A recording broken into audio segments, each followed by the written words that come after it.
Boa tarde a todos. Meu nome é Eduardo Luque, eu sou um dos sócios da IRCO.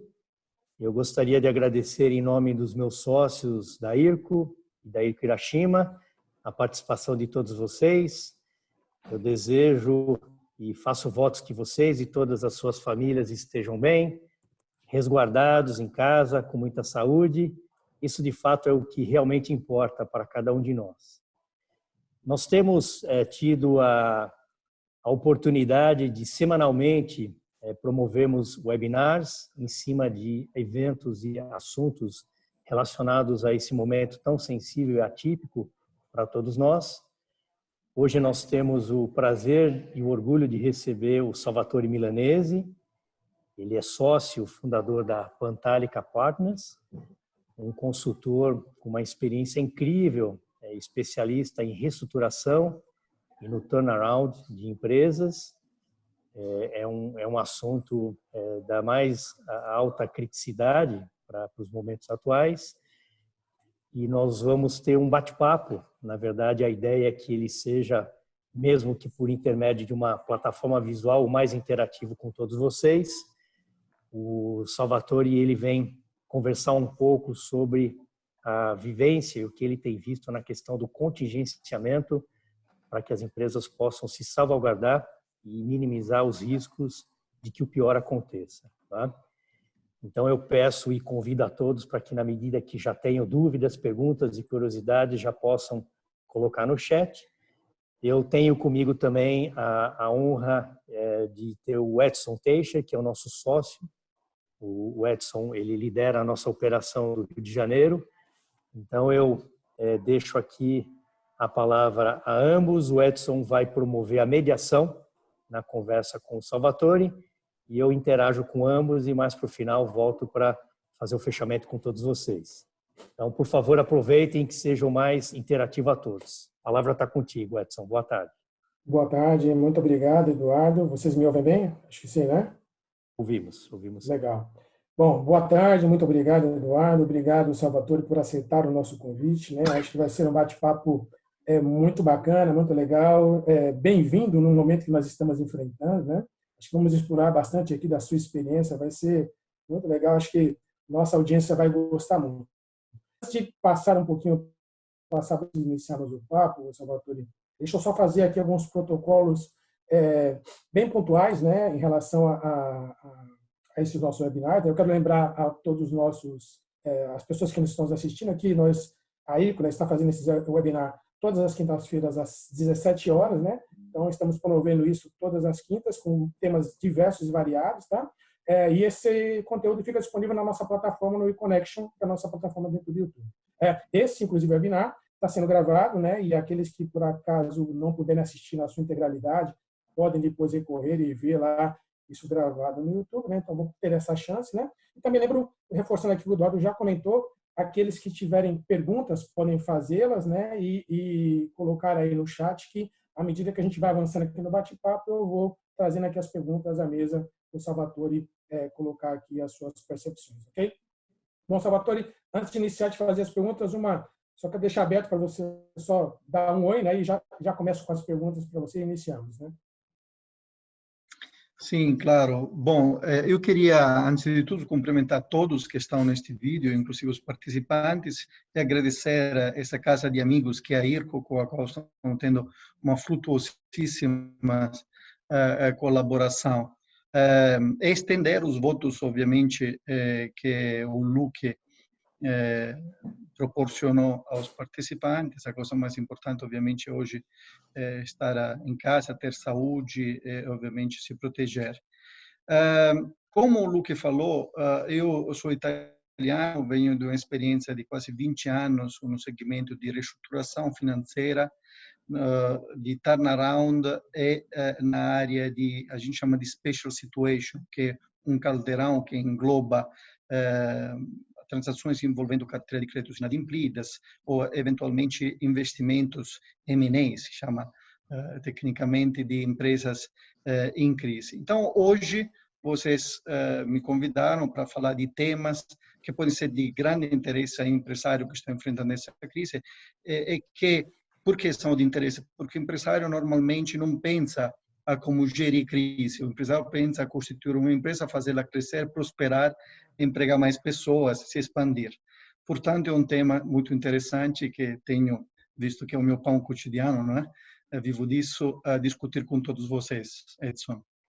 Muito obrigado, Salvatore. Bom, isso aí, acho que o nosso público vai gostar bastante do tema de hoje. Então, vamos lá, deixa eu começar fazendo uma introdução breve, já colocar o assunto na mesa, né? Eu quero só fazer uma reflexão bem rápida, tá? Primeiro, se olharmos um pouquinho para trás, ou seja, início de 2020, lá, né, Salvatore, estávamos navegando ali em águas relativamente serenas no Brasil, né? Bolsa de Valores ali atingindo seu máximo, juros batendo ali patamares mínimos, né? E o governo, do seu modo, fazendo ali, caminhando para aprovar lá no Congresso algumas reformas estruturais, né? A Bolsa já se falava em bater lá os 140 mil pontos, né?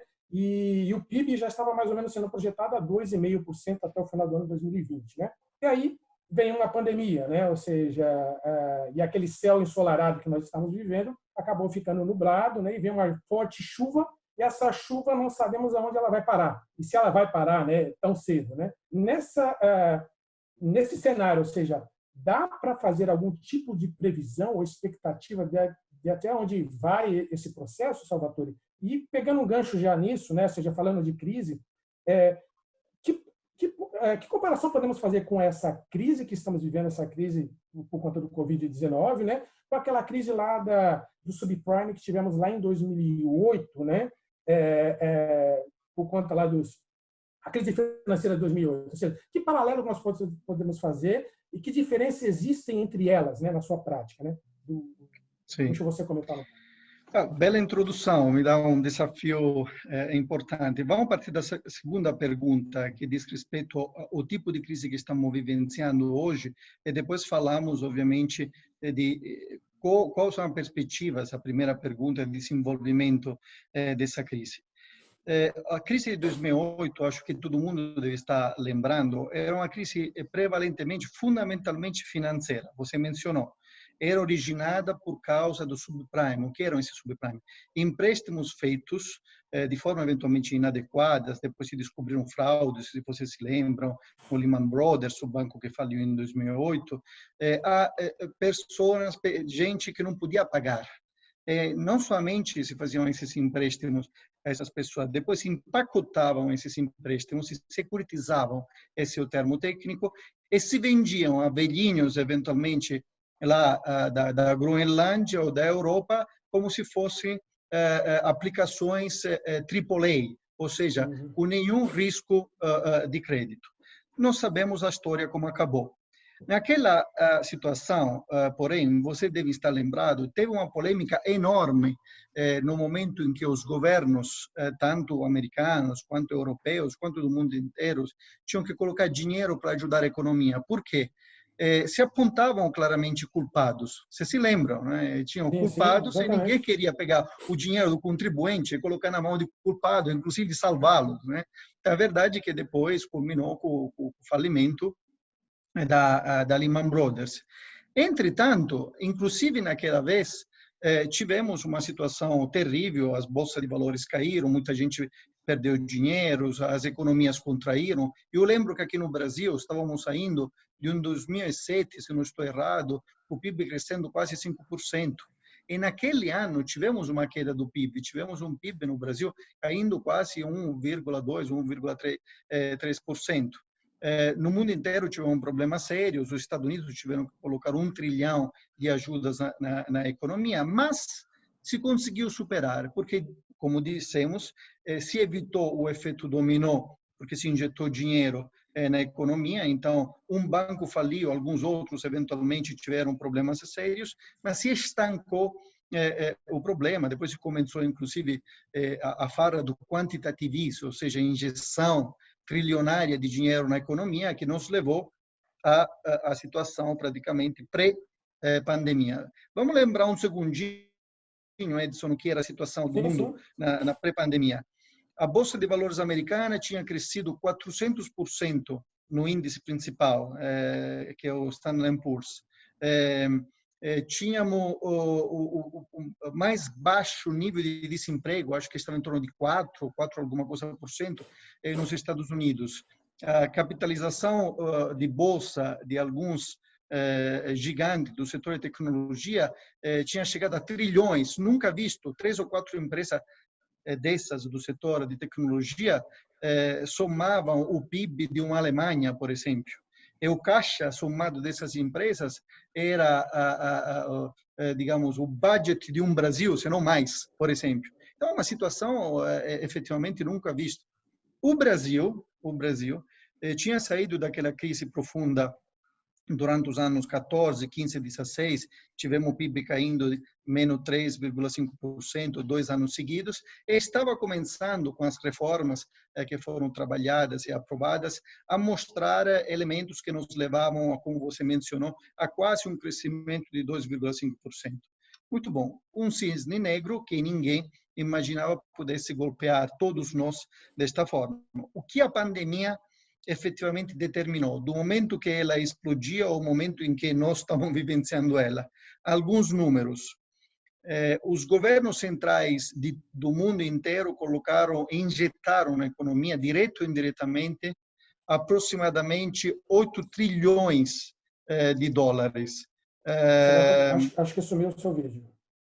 Sim, sumiu, e não sei por quê. Praticamente sozinho. Ok. Injetaram na economia 8 trilhões de dólares. Isso nunca tinha se visto. Se fala em plano Marshall, mas porque a gente não tem noção do que foi o plano Marshall. O plano Marshall foi um plano de 100 bilhões de dólares. Hoje estamos falando de 8 trilhões de dólares. Só para vocês terem uma ideia, o PIB mundial é aproximadamente 80 trilhões de dólares. Nesta situação, a quantidade de gente que pediu seguro-desemprego nos Estados Unidos atingiu níveis nunca vistos, senão na crise de 1929, aproximadamente 15% a taxa de desemprego nos Estados Unidos. Está sendo de um PIB mundial, segundo dados do Fundo Monetário Internacional, de menos 3,3% para 2020. Em alguns países, por exemplo, a Itália, menos 10%. A China, positivo 1,2%, que é pífio para a China, que tem crescido, como nós sabemos, a taxa de 5%, 6%, 7%, em algum momento double digit. Portanto, esse é o efeito da pandemia. Por quê? Porque tivemos uma parada, literalmente, uma hibernação das pessoas, e as pessoas são aquelas que fazem a economia andar, vão lá na fábrica, entregam serviços, fazem serviço de contabilidade ou de impostos, como a IRCO, como você, Edson. Consequentemente, tive uma parada, isso chama um efeito de choque na oferta, e também tivemos um efeito de choque na demanda, porque as pessoas se trancaram em casa e, consequentemente, muitos serviços não podem ser consumidos. Dito isto, para ter, então, a partir desse quadro, vamos à primeira pergunta que você me fez. Qual é o possível desfecho? É uma pergunta muito difícil, na verdade. Eu acho que, para responder essa pergunta, temos que olhar um pouco o exemplo de alguns países que entraram no lockdown, que estão saindo, e o que está acontecendo. O primeiro exemplo que me vem é a China. A China foi o primeiro país que entrou em lockdown, saiu depois de 60 dias, mas estamos falando de um país, isso não é uma crítica, é só uma constatação, autoritário, no qual baixa, obviamente, uma ordem e todo mundo tem que ficar em casa, porque, ao contrário, te prendem, certo? E conseguiram, de fato, fazer aquilo que todo mundo está esperando fazer, ou está tentando fazer, o achatamento da curva. E por que precisa achatar a curva? Porque não tem disponibilidade de leitos ou infraestrutura hospitalar para tratar, eventualmente, dezenas de milhares, se não milhões de contagiados, infectados. Eles conseguiram, saíram agora, recentemente, do lockdown, mas se fala de uma situação, obviamente, profundamente negativa do PIB chinês para esse trimestre, menos 7%. O tal do nível de export da China, menos 15%. Aliás, temos que lembrar que a China depende muito dos Estados Unidos, depende também da Europa e do resto do mundo. Portanto, se esses países não voltarem a rodar normalmente, a China não pode voltar a rodar. Para não falar do fato que na China mesmo os níveis de atividade estão voltando muito devagar. Ou seja, um país que conseguiu controlar, que conseguiu sair em 60 dias, as pessoas, não obstante tenham ordem de voltar a trabalhar, estão agindo com muito medo. Eu li bastante coisa, bastante artigos para me manter antenado, onde na China as pessoas estão começando a mudar o horário de trabalho, estão começando a mudar, inclusive de casa, deixando as próprias casas nas grandes cidades, indo nas periferias mais tranquilas. Por quê, Edson? Estão se preparando a uma possível segunda onda. Se fala de uma segunda onda, possivelmente no inverno, lá, começando no outono, outubro, novembro e dezembro. Agora, essa é a China. E no Ocidente democrático desenvolvido? Tem alguns exemplos. O exemplo, infelizmente, da minha pátria, que não é o melhor, a Itália, onde inicialmente não se tratou com o devido cuidado, na minha visão, inclusive tinham proclamas de algumas regiões, principalmente no norte da Itália, a Lombardia, o Milão não para. E aí aconteceu o que aconteceu. A Itália, graças a Deus, depois milhares de mortos, milhares de contagiados, está conseguindo entrar em uma fase 2, mas como? Com uma economia desastrada, o nível de dívida versus o PIB vai superar 150%, o PIB desse ano menos 10%, ainda com problemas sérios para fazer chegar o dinheiro, Edson, onde deve chegar, ou seja, nos autônomos, nas pequenas e médias empresas e no resto das empresas.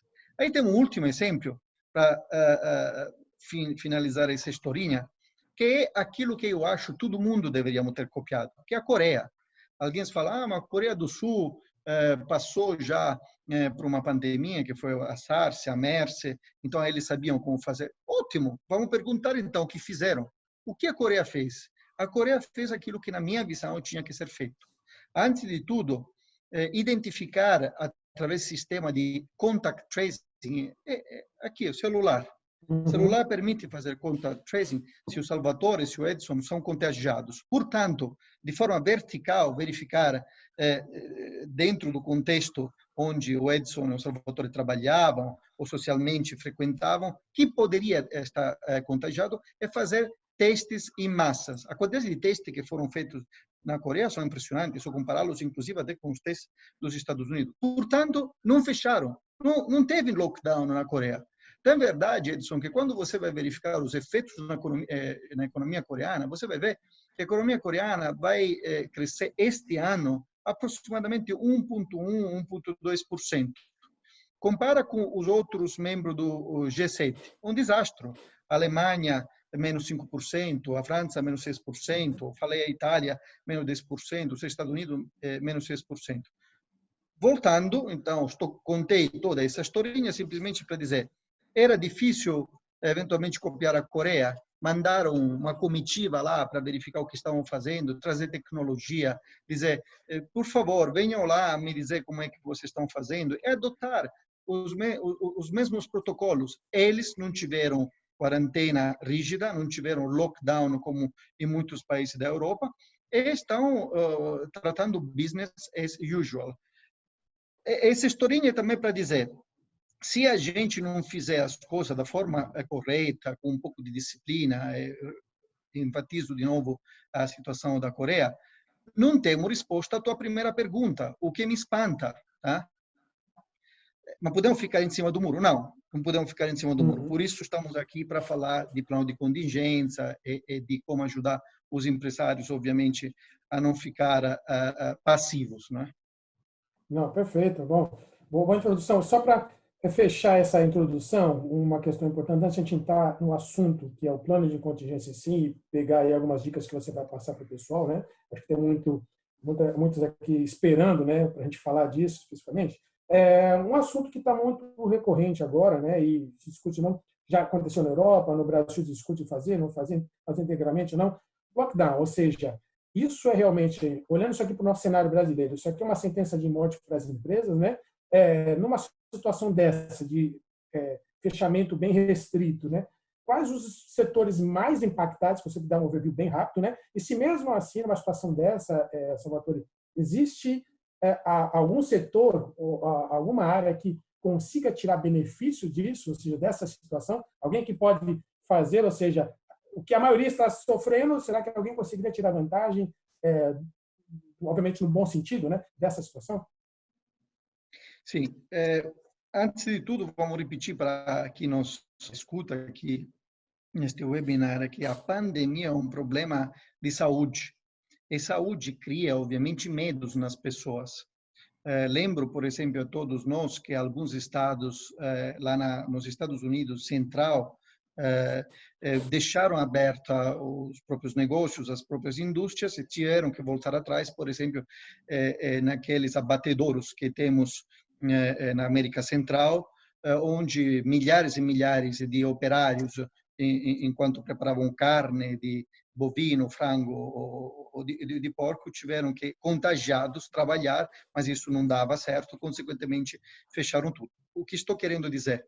As pessoas com medo, ponto 1, e as pessoas contagiadas não podem, obviamente, ir à rua trabalhar. Dito isto, e considerando de novo a experiência que temos lá na Coreia, sabemos que o fechamento, inclusive parcial, como estamos vivendo aqui no Brasil, porque não temos lockdown, por exemplo, em São Paulo, nem no estado de São Paulo, impacta sim alguns setores. A gente costuma dividir fundamentalmente em negócios severamente afetados, que são aqueles negócios onde a presença do público é essencial para fruir o serviço, como, por exemplo, transporte na aviação civil, todo o supply chain, os fornecedores dessa indústria, o transporte também privados. Não obstante toda a tecnologia que existe, estamos vendo algumas escolas, universidades sofrerem muito, por exemplo, com a inadimplência. Hoje tivemos uma universidade que pediu concordado, que hoje chama de recuperação judicial no Brasil. Todo que é entretenimento, o que está ao redor do entretenimento, que é o turismo, que são cinemas, navio de cruzeiros, por exemplo, restaurantes, bares, pubs, etc., estão sofrendo também por redução de atividade, algum tipo de utilities.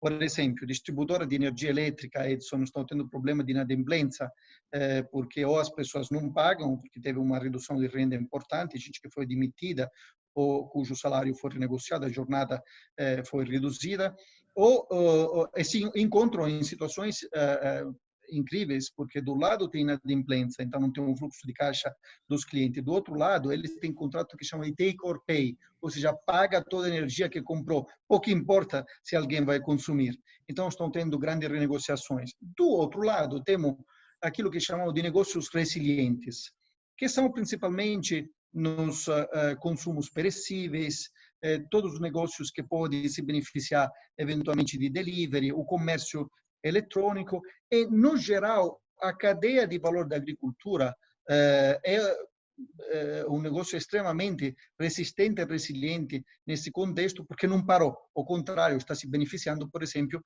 do dólar que quase chegou a 6. A tua pergunta, tem alguém que está se beneficiando?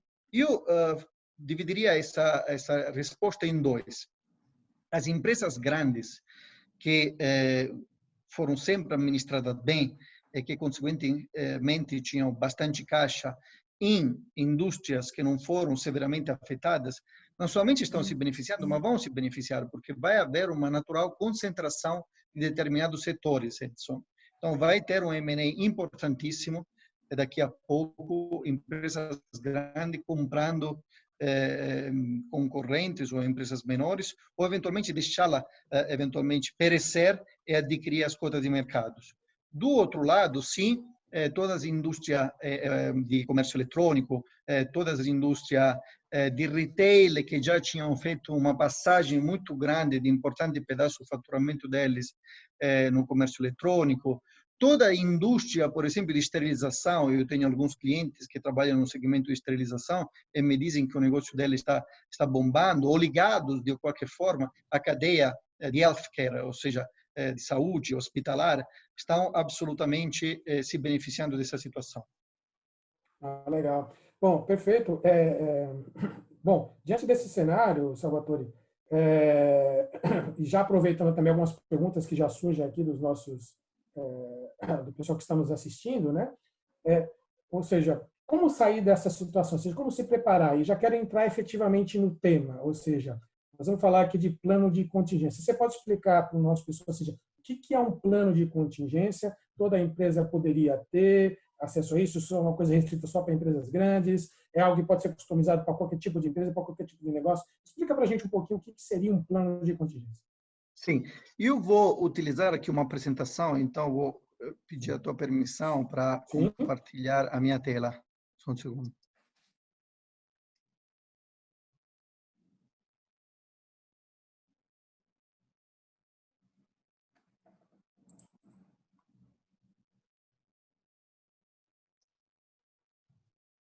Estão conseguindo? Sim, estou vendo. Perfeito. Bom, a tua pergunta é muito importante para um empresário de principalmente qualquer tamanho, não é? Um plano de contingência é simplesmente uma ferramenta que qualquer empresa deveria ter para, tanto em situação de guerra, porque podemos definir uma situação de guerra esta, quanto em situação de paz, caso tudo aquele que planejou não se verificar, ele não deve perder tempo para pensar qual seria o plano B ou o plano C. Ele já deve saber o que fazer a respeito daquela específica situação que se manifestou.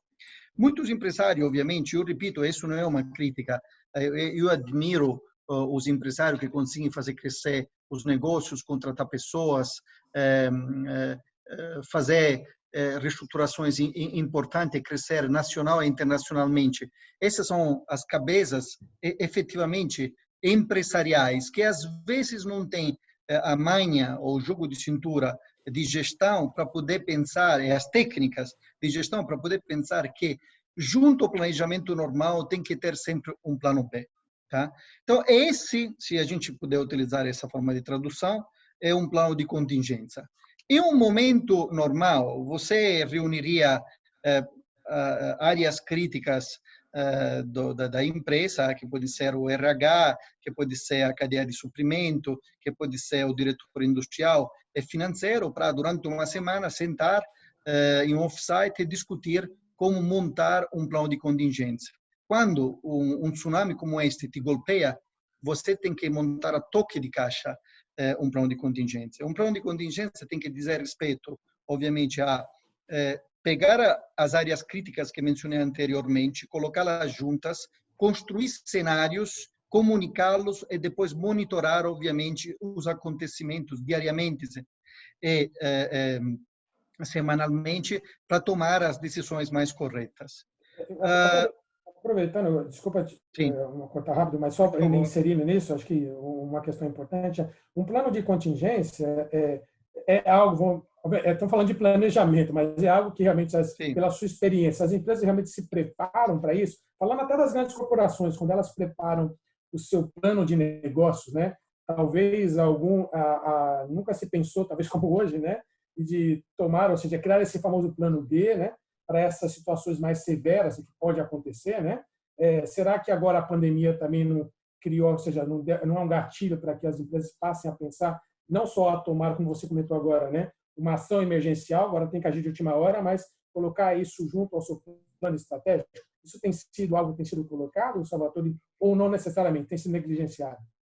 Olha, grandes empresas onde tem um senso de planejamento, um senso de orçamento, um senso de compliance e controle de risco, sim, tem sempre um plano de contingências.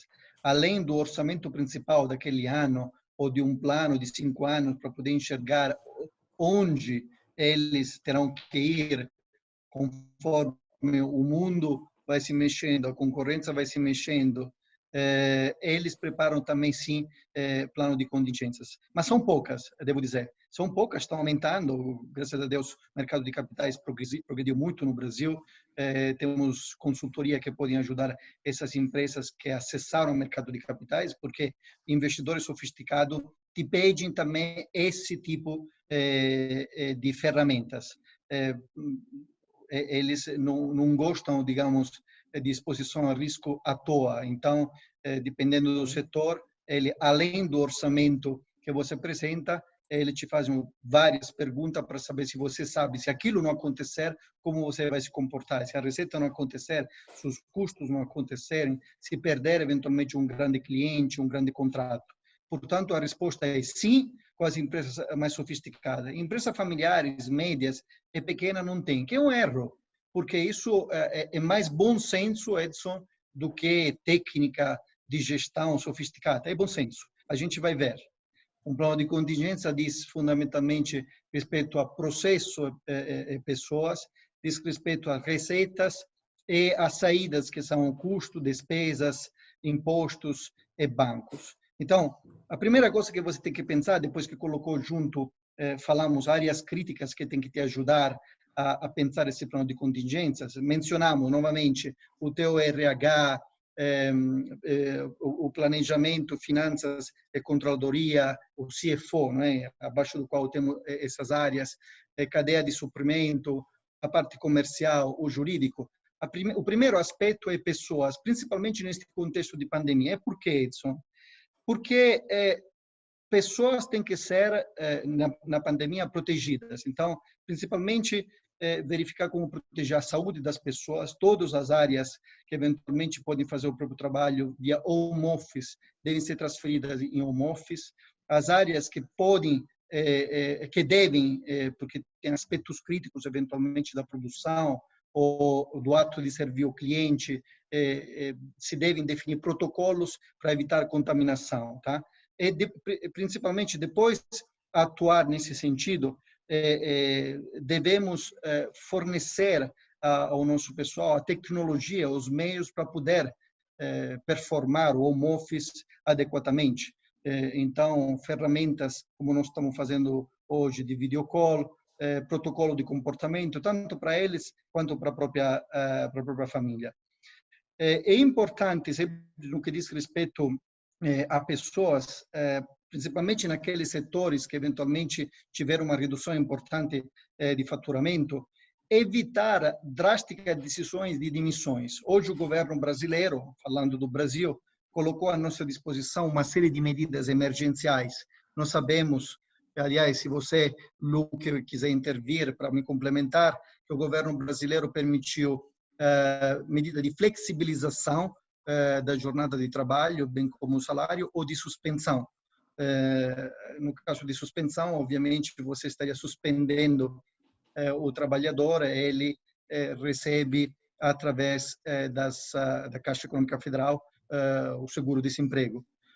Ao mesmo tempo que fazemos isso, temos que rever se estamos readequando a nossa força de trabalho, tanto de head office quanto de chão de fábrica, de evitar movimentos repentinos que depois a gente possa se arrepender. Nós sabemos que no Brasil demitir uma pessoa pode ser fácil, mas recontratar, sabemos, por exemplo, em determinadas áreas, software, desenvolvimento de software, área informática, quando é difícil. Portanto, o nosso aconselhamento tem sido muito cauteloso com as demissões. O downsizing, como se fala tecnicamente, deve ser avaliado de forma muito criteriosa. Então, essa questão que diz respeito às pessoas. As receitas, o foco muda, deveria ser sempre assim, mas nesse caso temos que nos preocupar com o cliente e verificar se no novo contexto, se o nosso negócio foi afetado parcialmente, conseguimos servir o cliente. E por que isso? Podemos ter problemas, como alguns casos que estamos vendo no setor têxtil ou inclusive no setor de agricultura, estão tendo problemas na cadeia de suprimento, eventualmente a matéria-prima para produzir aquilo que tinha que ser entregue ao cliente não chega. Temos que ter cuidado também no âmbito da produção e na entrega dos serviços, também com o respeito de critérios para garantir a saúde dos nossos clientes, evitar elementos que possam acarretar contaminação. No caso da supply chain, se não conseguimos os mesmos canais de suprimentos, temos que procurar imediatamente alternativas, eventualmente, inclusive, esses substitutos poderiam ser não somente mais baratos, renegociar os termos, os prazos de pagamentos. Então, foco no cliente e redefinir os novos patamares é muito importante, porque disso depende a readequação, obviamente, da força de trabalho e o outro elemento do qual vou falar agora que é a redução de custos e despesas. É muito fácil, eventualmente, uma área financeira olhar custo e despesas e, consequentemente, a redução da receita, cortar custo fixo com uma canetada. Isso é muito crítico e não pode ser feito. Deve-se olhar quais desses custos devem ser efetivamente cortados por duas razões. Esses custos impactam a nossa cadeia de suprimento. Então, eu não posso simplesmente, vou utilizar termos típicos brasileiros, chutar a canela dos meus fornecedores, porque no futuro eles estarão lá. Portanto, se eu preciso renegociar aluguéis, que são um custo fixo, se eu preciso cortar determinado tipo de fornecimentos, eu tenho que enfrentar isso com um plano bem claro, que diz respeito a pedir postergações, multinacionais, eventualmente, estão sendo muito cooperativas nesses sentidos. Fornecedores menores não, então temos que olhar, obviamente, as necessidades do fornecedor menor, de menor tamanho, para evitar de matar esses fornecedores. Sempre do lado de despesas, rever todas aquelas que não são estratégicas. Eventualmente, tinha um programa de marketing, Edson, que não são estratégicos nesse momento, então poderíamos cortar. Poderíamos também cortar CAPEX, ou seja, investimentos que neste momento não vai fazer nenhuma diferença, porque inclusive o nosso patamar de atividade foi reduzido, ou estamos prevendo que vai ser reduzido.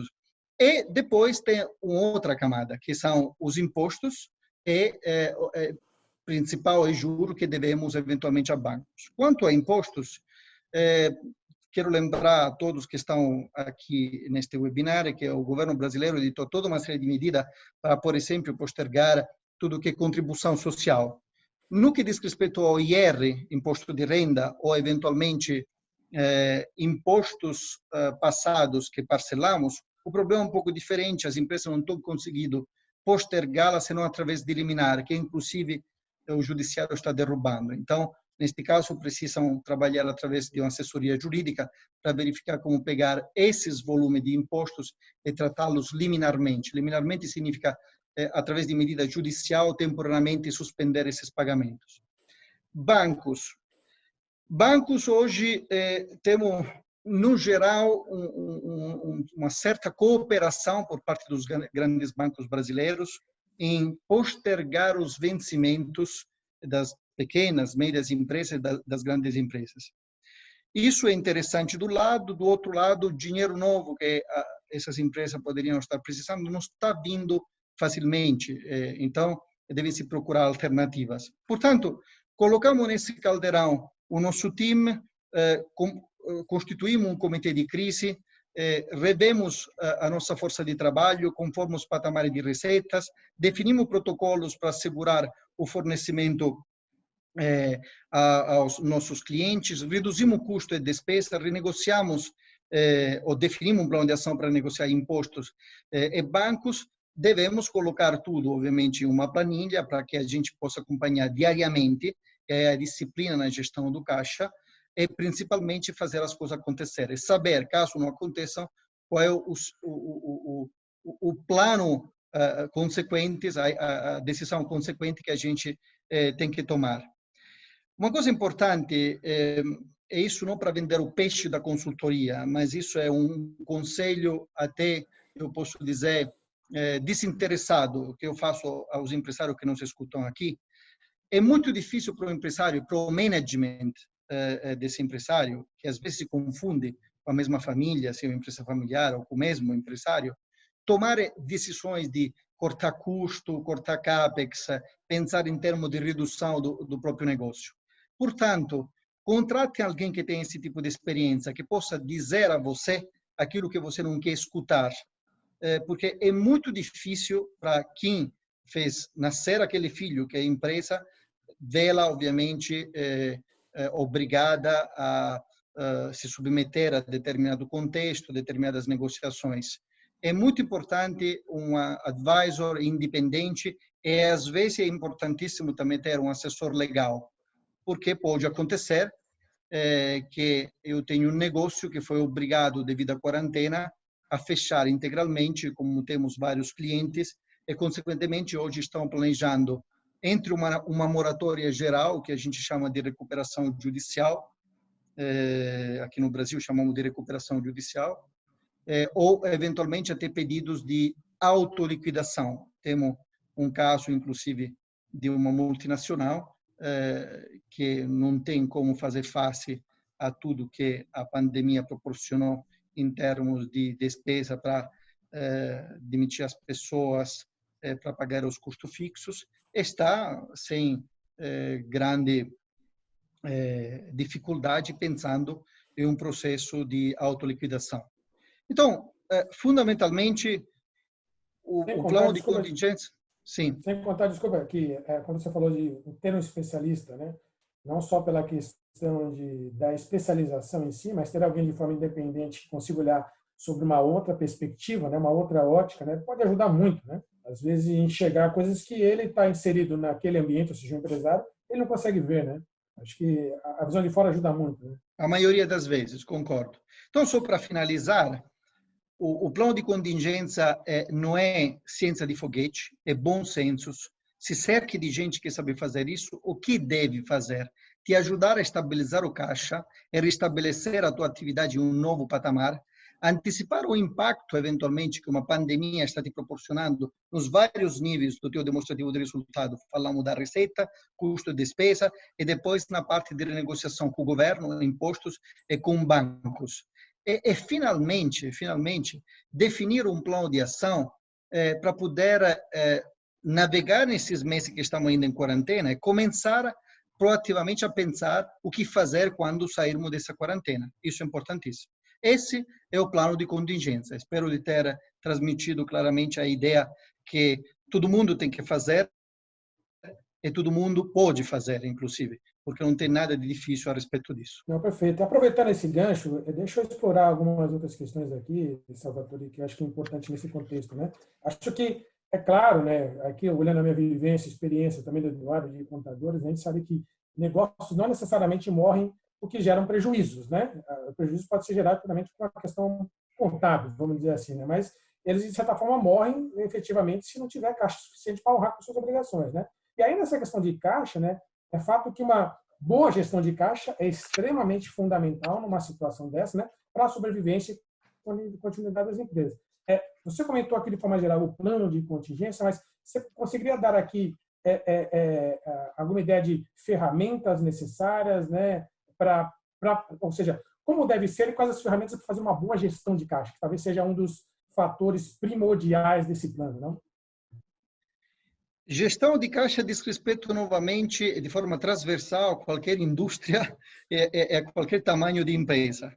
Então, ferramentas básicas de gestão de caixa podem ser um protocolo que reúne periodicamente todas as áreas da tua empresa que influenciam caixa, quem tem alçada, quem compra, quem vende, quem define política com o fornecedor, quem define política com o cliente, quem emite cheque, quem controla os estoques, todas essas áreas colocadas juntas e construindo projeções de caixa que fundamentalmente se resolvem em entrada de caixas operacionais, saída de caixa operacionais, saldo de caixa da semana, do dia e do mês, projeções durante 3 meses e atualizações diárias. Depois disso, você tem que definir prioridade, principalmente em um contexto de pandemia, quando tem escassez, eventualmente, de recursos externos, para evitar que você tenha a recorrer a recursos caríssimos e, então, em um círculo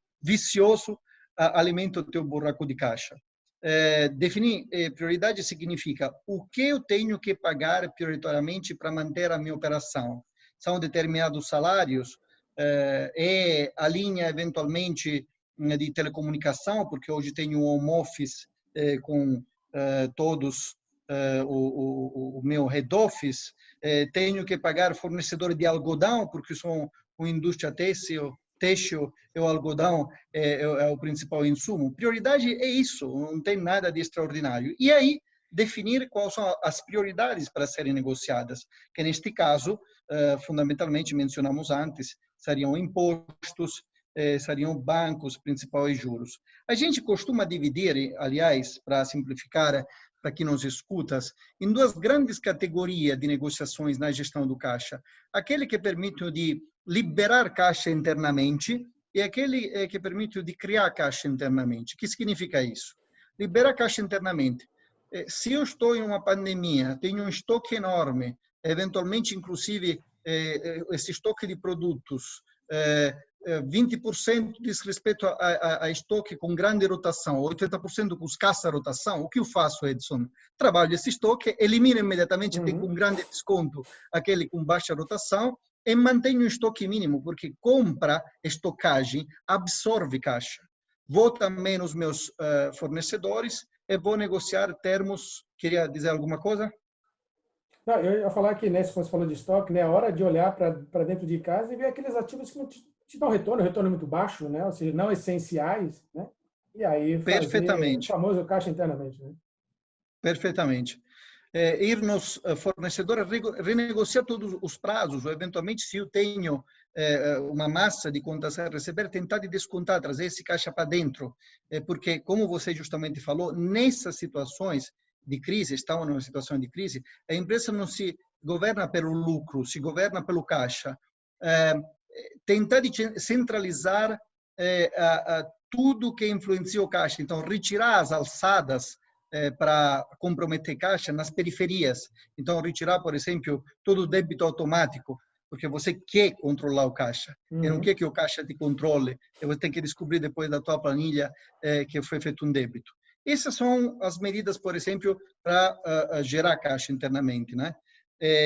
Temos, do lado dos passivos, outras medidas que já mencionamos quando falamos de plano de contingências e dizem respeito a negociações com os bancos, negociações com o fisco, renegociação de contratos, renegociação eventualmente, como estão fazendo as empresas de distribuição de energia elétrica, de contrato de take-or-pay, nesse caso apelando inclusive à judicialização. Eu não gosto de judicializar as coisas, Edson. Eu gosto de fazer a coisa em paz e amor, na cooperação. Mas às vezes tem que pegar um advogado. É o jeito italiano de negociar. Exato. Precisa pegar um bom advogado e te ajudar. Então, voltando à tua pergunta, disciplina do caixa sempre. Disciplina do caixa é um must em contexto de crise. Não, perfeito. Eu estou olhando aqui para cima às vezes, que eu estou olhando aqui o chat, o pessoal já está fazendo algumas perguntas. Vou aproveitar e já inserir aqui no meio, né? Para não ficar somente eu aqui fazendo as perguntas e interagindo, apesar de estar moderando, né? Está aqui o Carlos Alberto fazendo uma pergunta. Eu gostaria de saber quais medidas que as empresas devem tomar agora para minimizar os impactos. A gente falou um pouquinho disso no plano, né? O William Lutosa também fazendo a participação, a Pamela comentando aqui que se preparou, se já fez pelo menos um plano de contingência em pouco tempo, interessante, né? Um depoimento bacana, né? E aí tem uma outra pergunta aqui que é o seguinte, Salvatore. Após fazer toda a lição de casa, pergunta do Aquiles, qual o máximo de cortes que você imagina que uma empresa pode fazer? Há negócios que não estão gerando caixa, mas ainda tem faturamento. Sabendo que reduzir a zero acaba a empresa. Você entende que os empresários devem obter dinheiro no mercado? Olha, se está tendo faturamento, mas não está gerando caixa, a empresa tem um problema que está no top line, ou seja, no faturamento e na relação desse faturamento com a sua estrutura de custo. Nós temos um cliente nessas condições, mas isso dizia já a pré-pandemia, ou seja, ele continuava vendendo e insistia vendendo produtos a margem negativa. É o famoso EBITDA, que é uma proxy do caixa operacional, era negativo. Então, não foi a pandemia, eventualmente, que determinou isso, mas foi a forma de como ele se posiciona no mercado, produz, precifica o próprio produto. Então, o que ele tem que fazer? De tripa coração é aproveitar, eventualmente, que a pandemia está piorando a sua situação e, eventualmente, trazer eficiência internamente, readequar a força de trabalho, rever quais são os produtos que eventualmente são os mais rentáveis. E sobre a última pergunta que estava embutida naquilo que você me colocou, ir ao mercado para buscar novo dinheiro. A maioria dos empresários, quando estão em crise, nos procuram dizendo: preciso de novo dinheiro. A nossa pergunta é: mas como está performando a tua operação? A tua operação está performando de forma adequada para você poder buscar esse novo dinheiro, se comprometer depois a pagá-lo no futuro? Então, se a tua operação eventualmente não está adequada, você tem que pensar primeiro a fazer um plano de negócio para readequar a tua operação. Se você precisa de dinheiro, de qualquer forma, para poder construir esse plano de negócio, enquanto o trem vai andando, trocar a roda do trem, também pode fazer. O problema qual é? Essa é uma pergunta na pergunta, né? Vocês todos sabem que os bancos estão cooperando hoje no mercado. A Febraban nos informa que quase 290 bilhões de reais. Só para vocês terem uma ideia, o crédito privado no Brasil representa aproximadamente 3 trilhões e 200 bilhões de reais. Isso é aproximadamente 50% do PIB. Nada quando comparado com países desenvolvidos, onde tem um crédito privado representando 200%, 300% do PIB. Mas esse é um problema típico brasileiro, que nos leva a dizer que ainda o crédito, que é o motor da economia, não fluiu nas mãos dos empresários como deveria fluir. E poderia se aproveitar, obviamente, do fato que os juros estão em níveis decentes, digamos, de países desenvolvidos, para poder isso acontecer, para fazer isso acontecer. Uhum. A resposta é que os bancos estão cooperando na postergação daquilo que já foi emprestado. Mas eu tenho a dizer, eu não estou criticando os bancos com isso, porque eles têm acionista. Então, o acionista fala: não corra mais riscos, não estão fazendo novo cheque, dinheiro novo não está fluindo na quantia necessária rapidamente na mão de pequeno empresário, de médio empresário, até da grande empresa. Então, o que nós sugerimos de fazer? Pequeno empresário e médio empresário. As fintechs hoje estão emprestando dinheiro. O BNDES, outro dia eu participei em um webinar onde tinham superintendentes do BNDES que prometiam de fazer fluir em torno de 4 ou 5 bilhões no canal Pequena e Média Empresas, através dos FDICs, Fundo de Investimento em Direitos Creditórios. Então, as fintechs geram oportunidades, né? Então, fazem um scoring das pequenas e médias empresas, apresentam para os FDICs que financiam.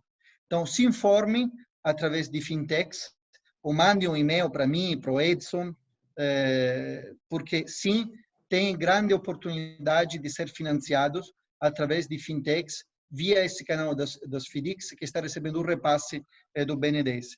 De grandes bancos, e repito, não é uma crítica, porque eles podem fazer, são bancos privados que quiserem, deveriam fazer mais para nós, mas não vão fluir, não vai fluir, o crédito não vai fluir maciçamente como nós estamos precisando.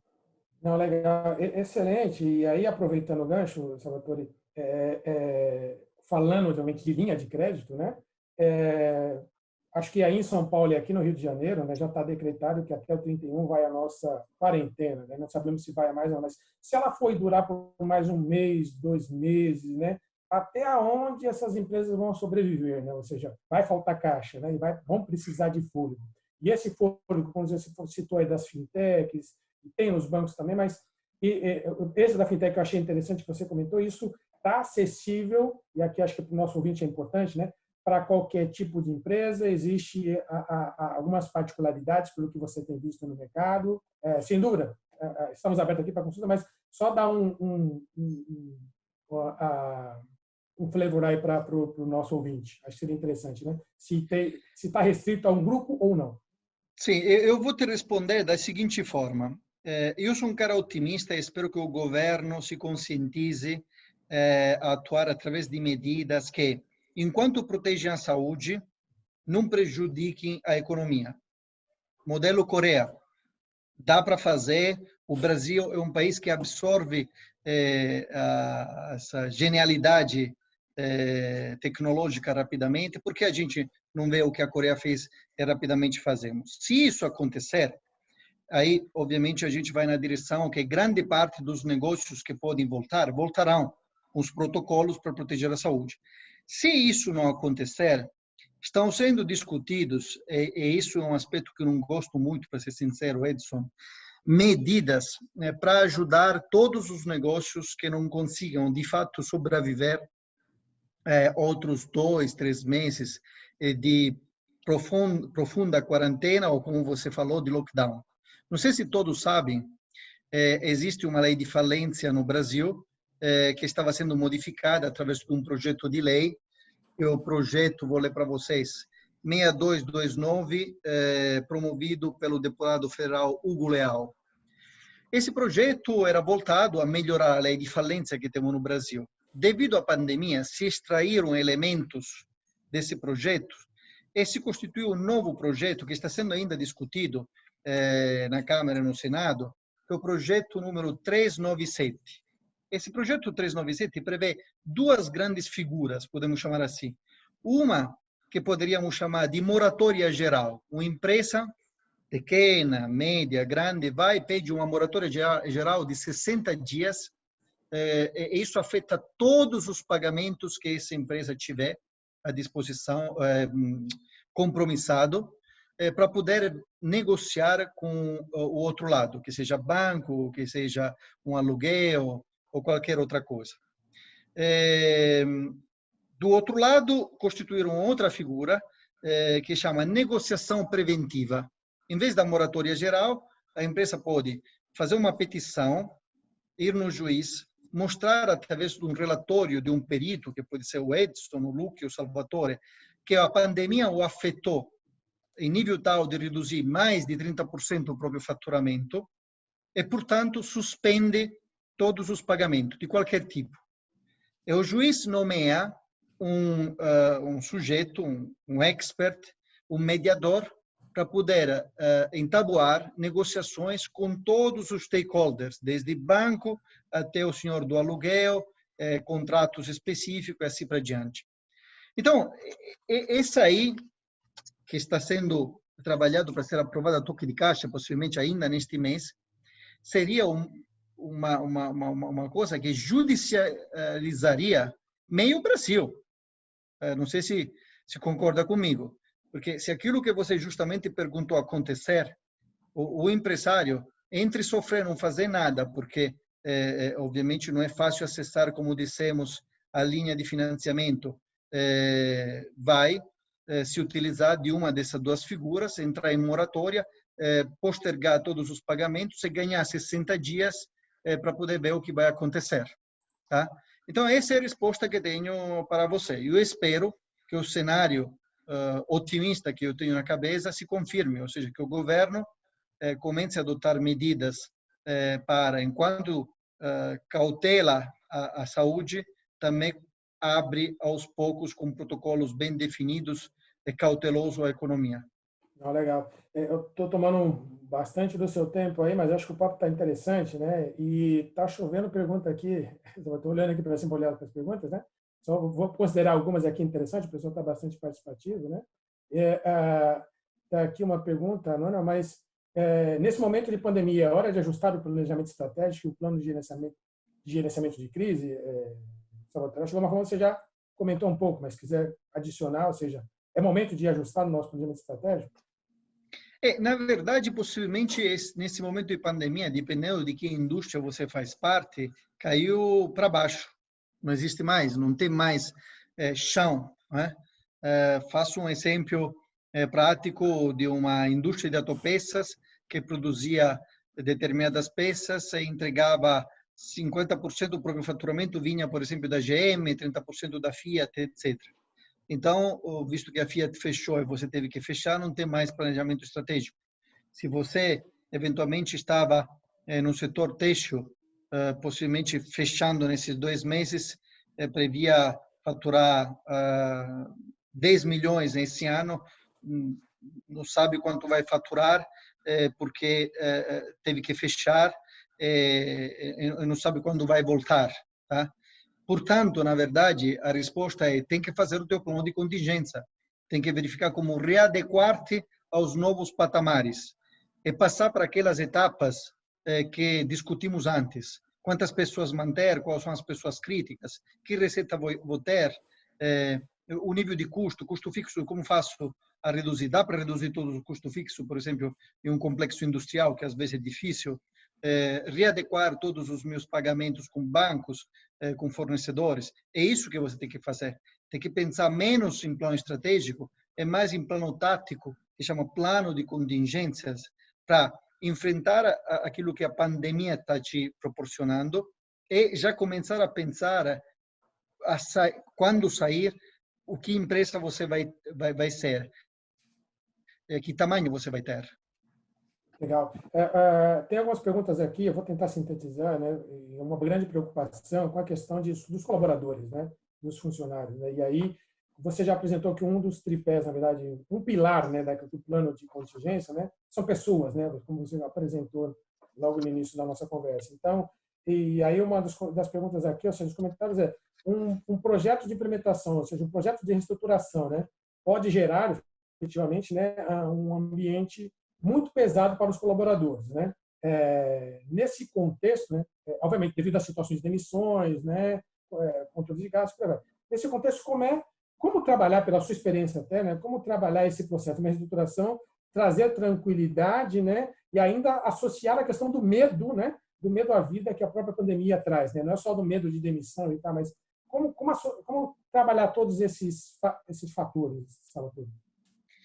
Nesse momento que emerge o líder, você que criou uma empresa, que se cercou de outros líderes, que paga bem, eventualmente, para dirigir aquela empresa, ou você que é o único líder da empresa, imagina um microempresário, tem que mostrar que é um líder de verdade.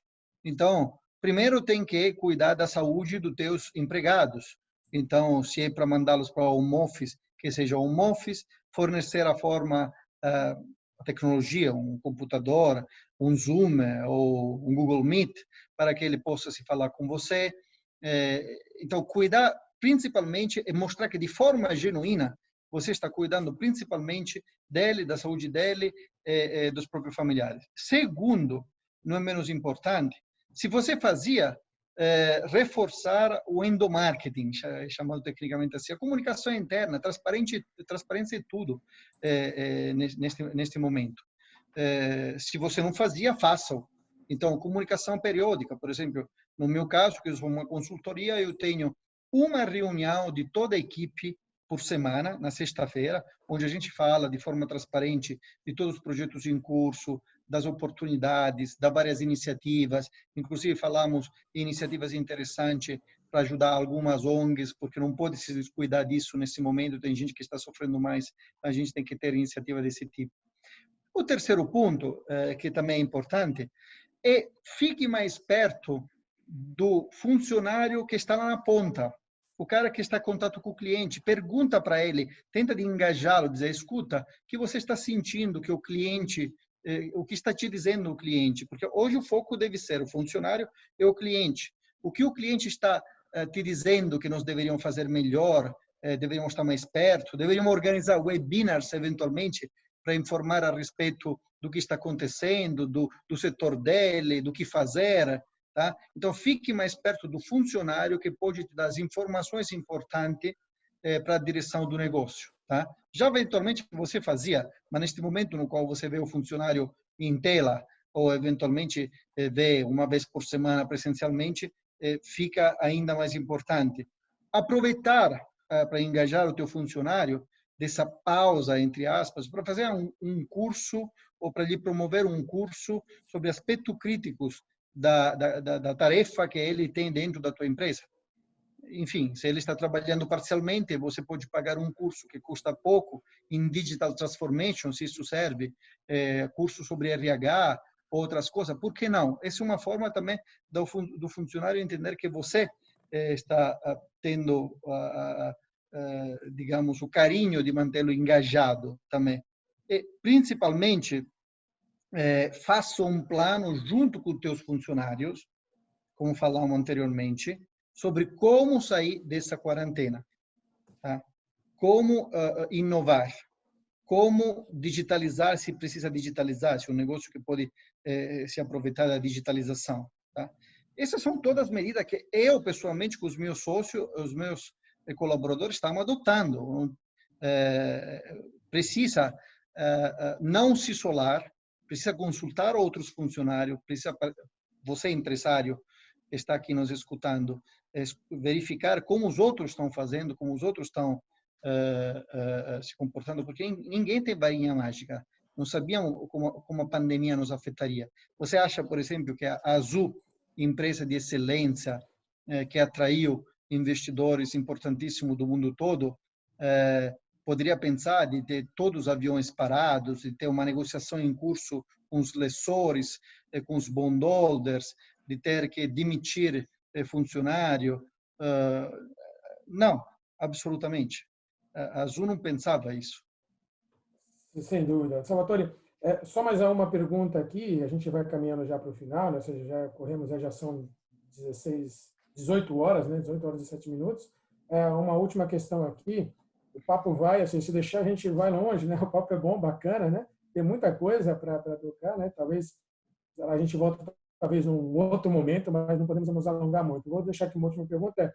Uma pergunta aqui do Luiz nesse momento de pandemia, até usando um pouco da experiência da Pantaleo, ou seja, de vocês que estão vendo no mercado, né? As empresas estão recorrendo ao desenvolvimento de projetos de reestruturações ou elas ainda estão aguardando a retomada das operações? Elas estão ainda receosas? O que você tem visto? Qual movimento você tem visto? Tem duas ondas, né? Aquele empresário que sabe tomar decisões rápidas, e sabe que tomá-la mais rápido é melhor do que ou não tomá-la, ou depois quando a situação mudou totalmente. Então, sim, esses empresários estão se mexendo, inclusive até olhando para processos que vão além do contexto da pandemia. Ontem, por exemplo, discutíamos com o empresário um projeto de fusões e aquisições. Você imaginaria um empresário com todos os problemas que está tendo, com o problema de valuation, Edison, porque uma empresa pode ser, dependendo do setor, fortemente depreciada, ele pensar em adquirir outras empresas? Não, então, sim, tem um grupo longemirantes que olha para frente, que já fez o próprio plano de contingência, contratou alguém para ajudá-los, constituiu uma base para o novo patamar que a empresa tem que enfrentar. Então, empresário que perderam faturamento, eventualmente. E tem aquele empresário, em vez não, que parece o sapo dentro da panela, o fogo embaixo. E não sabe que aquela água vai ferver. Só que quando ferver, o sapo está lá dentro. Então, ele vai ferver também. E tem muitos. Não é uma crítica, porque quem sou eu? Eu sou empresário também. Mas é um encorajamento. Não faça o fim do sapo. Saiba que tem que se mexer. Fale com outros empresários, pergunte o que tem para fazer, se documente sobre todas as medidas editadas pelo governo, as facilitações que o governo eventualmente está dando, contrate gente honesta, um advogado que possa te dar uma boa consulta, fala com o Edson sobre questões fiscais, fala com o Luque sobre inovação digital. É isso que tem que se fazer. Empresário é feito para se mexer, não para ficar parado. Legal, excelente, Salvatore. Antes de encerrar, eu vou já chamar o Eduardo para fazer o encerramento, mas antes disso, uma última pergunta só, né? Aí, bem rápido, né? Eu quero usar aqui, até anotei, né? Uma famosa frase aqui de Albert Einstein, né? Que diz assim que é na crise que nascem as invenções, os descobrimentos e as grandes estratégias. Quem supera a crise, supera a si mesmo. Nesse contexto, ou seja, há espaço para se reinventar diante de uma crise, ou seja, empresas podem transformar um cenário tão ruim em uma grande oportunidade de negócio?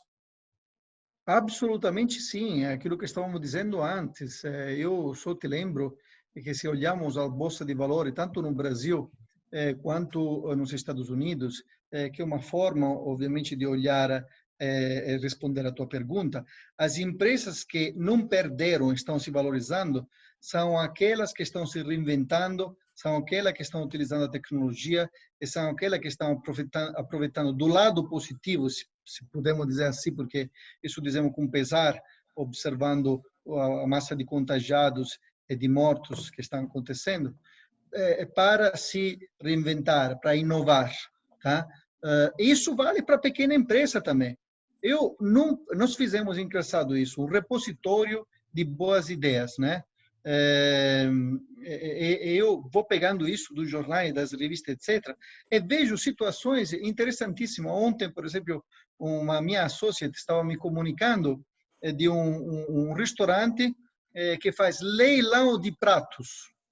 Ele prepara pratos, coloca com meios digitais à disposição dos clientes que, através de um sistema de leilão, compram. E ele não está parando no back-office, podemos dizer, da sua atividade, não tem mais front office, não parou e continua a própria atividade. Então, é isso que sugerimos, se tivesse uma outline, teríamos que fazer isso, ou empresário.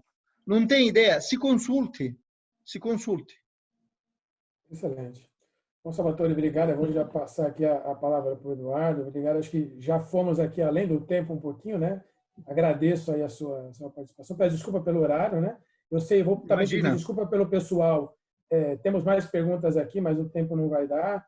A interação foi bacana, eu tentei sintetizar aqui as perguntas, mas vamos deixar os demais assuntos aqui para um próximo papo. Legal, muito bom. Bem, as perguntas não respondidas faremos questão de endereçar ao Salvatore, que responderá individualmente. Eu adorei. Eu, enquanto empresário, esclareci, fiquei contra as dúvidas. Com certeza, como eu devo procurá-lo depois para aprofundar alguns temas, eu gostaria de deixar todos que nos acompanharam com esse canal aberto para que vocês, tendo interesse, vai ser um prazer a gente poder direcionar vocês e poder apoiá-los aí com a questão de uma conversa mais estruturada com o Salvatore. Eu ouvi de um CFO de um cliente nosso que na empresa eles não perdem a oportunidade de, no momento de crise, de se reinventar. Nós, como empresários, todo dia a gente tem que acordar de manhã e quando a gente acordar tem que ser esse o nosso mantra, Salvatore. É verdade. Eu trago isso até pela diligência, pela responsabilidade social que nós temos enquanto empresários. É nesse momento de crise que a gente, de fato, precisa, de fato, ser mais crítico nessa questão de acelerar aquilo que já estava em curso. Então, a crise, se é que a gente pode falar que tenha nessa crise algum lado positivo, eu acho que a gente tem que ter esse altruísmo enquanto empresários e que, ao final, todos fazendo esse esforço, a gente tenha um Brasil e uma gestão empresarial que possa ajudar a retomada da economia e, com isso, a gente poder, da forma que nós temos como contribuir, o nosso grau de patriotismo com os nossos pares e com a nossa população que é tão carente, né? Eu gostaria de, mais uma vez, agradecer a participação de todos e deixo aqui o convite para que vocês continuem nos acompanhando semanalmente, de quintas-feiras ao fim dos dias, ok? Mais uma vez, obrigado ao meu sócio Edson e ao colega Salvatore. Muito obrigado. Boa noite a todos. Obrigado. Muito obrigado.